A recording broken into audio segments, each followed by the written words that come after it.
Let's take a look at the applications questions now. So the first type of popular questions that's going to be asked is looking at 2-point charges. So there are actually two variations. So there are two variations to this. One variation is that both the charges are the same. The other is when they are oppositely charged. So what happens is that when they are the same, if you analyze it from the electric potential, then you know that I can now do a dotted line. So these are the electric potential graphs for V1. This is the electric potential graphs for V2. Certainly both of them are positive charges, so they will all end up as a very high value when they're very near to the charge, and the value will start decreasing as they move further away. So as far as the potential between these two spaces, we can actually sum up the value of V1 and V2 because both of them are scalars. So when we sum it up, this will be the shape of the graph that you get. Once you get the net electric potential versus the displacement graph, we are then able to use E equal to minus dV dx for us to derive the electric field strength graph. So you can see that based on the gradient here of the Vx graph, the gradient here is negative. If the gradient is negative, it means dV dx is negative, so electric field strength will be positive. So it starts off with a very highly positive value because the gradient is very steep. As it moves towards this point, the gradient decreases, which means dV dx decreases towards 0. So you can see mirroring that in terms of the electric field strength, the value of electric field strength will drop and towards 0. Beyond this point here, the gradient now becomes positive. When the gradient becomes positive, electric field strength becomes negative. It starts off with a gentle slope to eventually become a very steep slope. So similarly, in the case of the electric field strength, you will then start off with actually a small negative number, eventually to a very large negative number. Let's now take a look at the other scenario where both charges are not the same. So in this case, with this as a positive, this will be your V1 because you start off with an electric potential value that is positive and it goes towards 0 when you move further away from point 1, when you move away from charge 1. In the case of charge 2, which is negative, the V2 will start with actually a negative number, a high negative number, and it will move towards 0 as it moves away from the negative charge 2. So the net electric potential, which is a scalar, and we can obtain that by summing up V1 and V2. So in this case, this will be the line that you get. It's important and imperative to point out that this point here, this line here, the gradient is not 0. All right, unlike in this graph, which is actually slightly different. So given that as a case, we can now make use of this formula to now derive the electric field strength in this region. So what we can see is that again, the gradient here is negative. If the gradient here is highly negative, then dV dx is a negative value, and that means the electric field strength will start off with a positive value. And going down towards here, the magnitude of the gradient will become less and less steep. And therefore, because of this, the value of E will start dropping and it will never hit 0. At this point here, the gradient is not 0. So therefore, the electric field strength here is not 0.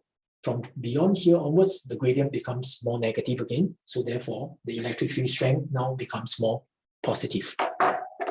Finally, to wrap it up, we need to note that actually beyond this point, within the sphere itself, the electric field strength is 0. So because all the charges are on the exterior. So similarly, in the same way, the potentials will remain the same. So which means that this will be the graph that you're getting. So which means that the potential be inside the sphere is actually the same. Similarly, in the same way for the V, it will actually be here as well. Okay. So if you actually take a look at this, for this itself is the same. So inside the sphere, the electric field strength is 0. Okay. So in the same way, the electric potential will actually be constant. Finally, to wrap this up, what happens if both the charge is negative? If both the charge is negative, this will be a V1 and V2, and the net electric potential and the net electric potential line will be as such. So they will all be negative values. And certainly in this case, the gradient here will now be positive, going to 0, and thereafter becoming negative.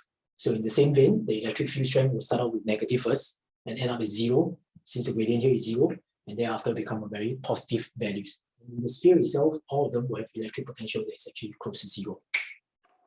Let's take a look at how we can apply what we have learned on static equilibrium. So in these questions, what you have is that we have two charge balls, and these two balls are in static equilibrium, and in this position is drawn. So from here, we can conclude to say that both the balls must be of the same charges, and more importantly, the electrostatic repulsion acting on ball B must be equal to the electrostatic repulsion acting on ball A.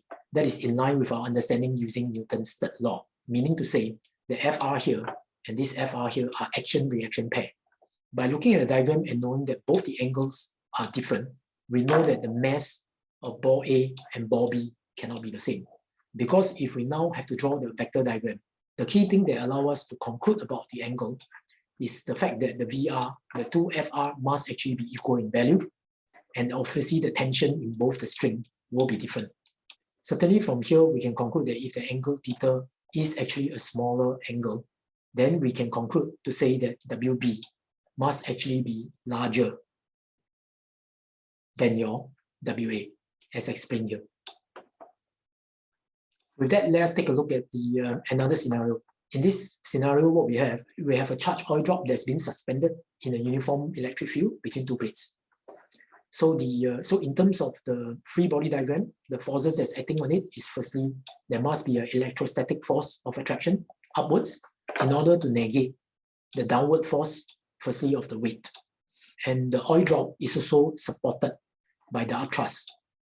So hence, we can say that the Fe, the electrostatic force of attraction, plus the upthrust is equal to the weight. And we can then pen out a relationship as such. And certainly we know that your E is equal to V over D, and therefore we can end up with this expression. Finally, we can take a look at an electron moving through a uniform electric field in a parallel charge plate, which results in an electron undertaking a parabolic path. First, the electron enters the electric field with a horizontal velocity, u. This is therefore the analysis in the x direction. If you now take a look at the y direction, your net force, Fy, is equal to your electrostatic force of attraction, subtract by the weight of the electron. And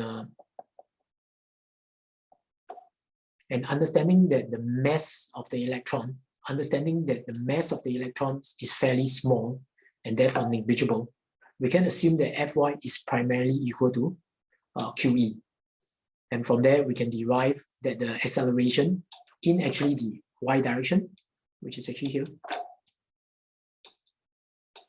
is actually of this expression. From here, we can apply it to the kinematics equation, and we can relate the displacement y with actually the time.